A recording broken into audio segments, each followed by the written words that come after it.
ng toys. Ang ganda. Sag.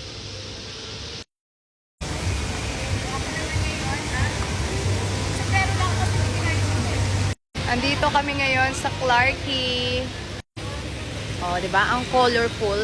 Kakain kami, magdi-dinner. Kaya nag-lipstick na lang ako. Tapos sombrero. Marami namang restaurant dito at saka Ginumans. Pero today mag-dinner kami. Yeah, we can eat here kasi good daw to, Korean restaurant.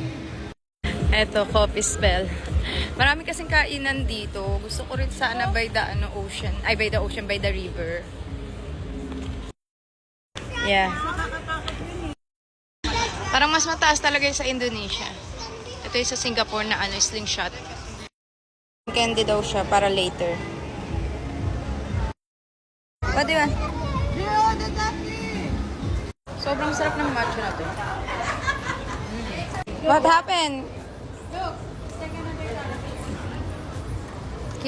Hinablot mo, Kendall? Ayaw magbigay. Yes, dito kami kakain. French.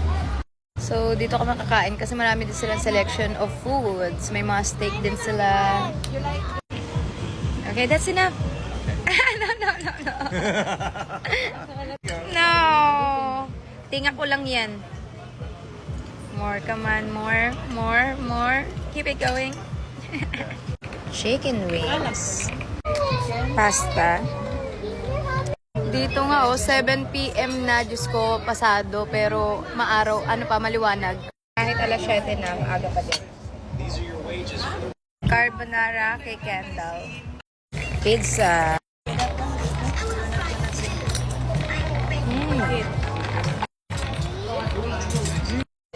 Akin ay lamb shank. Yum. Pork ribs. In fairness, masarap yung nila, yung lamb nila. Malambot lang din.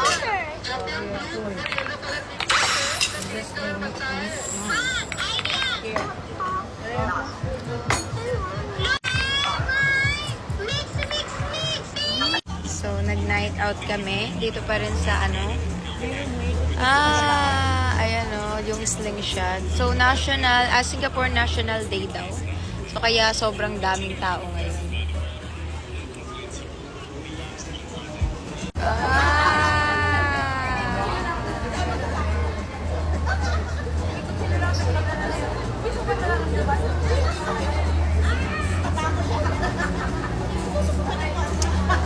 It's these ones shooting it, and the other one's from the stream.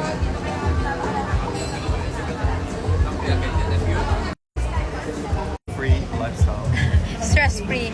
Ayaw niya sumakay sa mga sa mga I ganyan. burned all my stress credits on the Eiffel Tower for months in the lead up to that one. But you should try that. Sir, kaya dyan. And to be honest, the one in Macau was way more scary than the Eiffel Tower because the Eiffel Tower's O, diba? May sisig din sila. Tapos, Filipino pa yung kumakanta.